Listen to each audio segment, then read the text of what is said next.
Toradora. I'm not even gonna sugarcoat it. Toradora's a two-pack of ass. Every time someone talks about this show, they be talking like it's the second coming of Christ. Only instead of turning water to wine, he turned it into the water out of Alabama. He got people pulling Tom Brady's after watching this show. It's like River in the desert without the river. I swear I'd rather kiss James Charles than watch this shit again. Now, I probably could have gotten over the goofy writing or the stupidity of the characters who each got the score to Beethoven's symphony, except they all learned one note and it's their only personality trait the entire show. But the one constant like gravity that I cannot stand is Taiga. Now, I bet you're thinking, then, Taiga is S tier on my waifu tier list. Why are you hating on my queen? Let me dethrone her real quick, and let's get into it. First of all, she's a bitch. I don't like little bitches, especially Frenchies. In the first episode, she beats Ryuji like it's my dick on the average Wednesday afternoon just because he bumped into her, breaks into his house at night, wrecks his place in an attempt to kill him, all because she accidentally put a love letter meant for his best friend in his bag. Like, bruh emoji. How about you try asking for it back instead of doing the most? If I was Ryuji, I'd have called the cops, or animal control, whoever the fuck, to get her ass out of there. Is this really who y'all are simping for? I'll have to edit your tier list and toss her ass down to F tier for fuck out of here. This abusive relationship is the standard for about 75% of the show. Meanwhile, Ryuji gives her Popeye's level food, cleans her Asmund gold decorated room, offers her advice on how to improve herself, oh my god, I don't fucking care, and even risks his life for her just to get his ass beat in back-to-back episodes.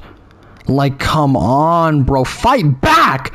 She walks on this doormat and wipes her shoes on his ass, and we're supposed to cheer for these two to get together.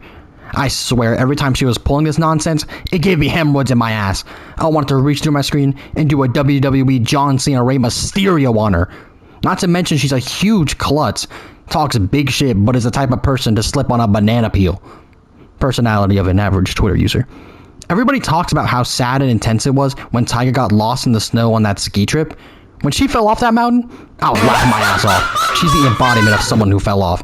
Bitch never even got off the ground. And to know what y'all are saying.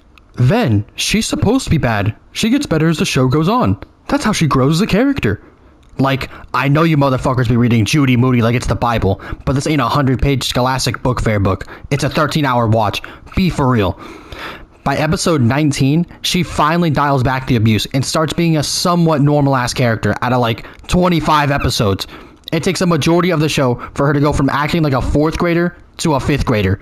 That's progress. Imagine if I jumped you every day for an entire school year, but in the last month I said, hey, my fault, little bro. I ain't mean it. We cool? Like, no! I went from doing the stanky leg to the broken leg.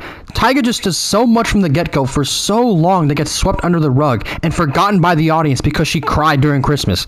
This scene on its own is so moving, but it's hard for me to move my ass when I'm reminded of how much physical and emotional turmoil she puts him through before this arc. It doesn't feel as natural as people claim it is. I'm just not a fan of how she gets away with all this shit and then has the gall to whine when realizing she might lose Ryuji to Minori. Like, yeah, you're getting robbed. All of this makes it hard to see her as a competent partner for him. Speaking of, reason number 2. She's the worst love interest in any anime I've laid 4 eyes on. No, not including Rent-A-Girlfriend. It hurts even more that she's the main love interest when her best friend Minori, who Ryuji is trying to get with the whole time, is a straight up better partner for him. Now, I ain't no love expert, but I've talked to a few men posing as women online, so I know what I'm talking about when it comes to relationships, so let me fill you in. A partner should give you just as much as you give them. They should help push your future forwards, both moving towards their own goals while helping the other get to theirs. Minori is goal-driven. She takes on tons of responsibilities and doesn't let things that would ruin someone's entire day break her bubbly personality. She has hella in common with Ryuji and is actively a source of inspiration for him. He admires her work ethic and positive energy and uses it to better himself. When she said she wanted to go see ghosts and UFOs with him, it got me a little sad, like, damn, they are meant to be. Even Ami has better moments of chemistry with him than Taiga, and she's written to be the actual bitch in this show. I'm personally an Ami x Minori kind of guy, but I would have been feeling pretty romantical too if she ended up with Ryuji. Minori, though, feels like the one that was meant to be with him, the one meant to push the dragon out of his castle and find out what it's like to live in the sun, even just a little bit. Now Taiga, she's a bum who can't even clean her room. She got that cat fungus growing in her sink. When asked what she wants to do with her future, she says college is a waste of time and that she's rich, so she plans to mooch off her parents and never get a job. Now, while the college thing might be true, the point is she has no care for her future. A job application will send this girl into comatose.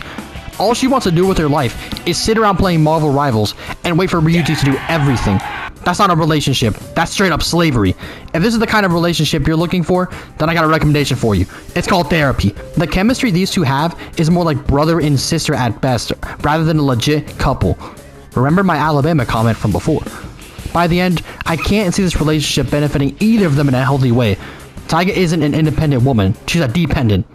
And finally, by the end, after a failed plan by both of them to run away and hide from their parents, she up and disappears on Ryuji the next day and says she's going on some self-discovering journey to be taught by Yoda to pursue her true self on some Persona 4 type beat. Only to come back like a year later acting the exact damn same. What'd she learn out there? How to tie her shoe? The SpongeBob? She fails as a friend? As a partner? As a character? I just can't stand this. So basically, I don't like Toradora, especially Taiga. But the OP kinda fine, I'm not gonna lie.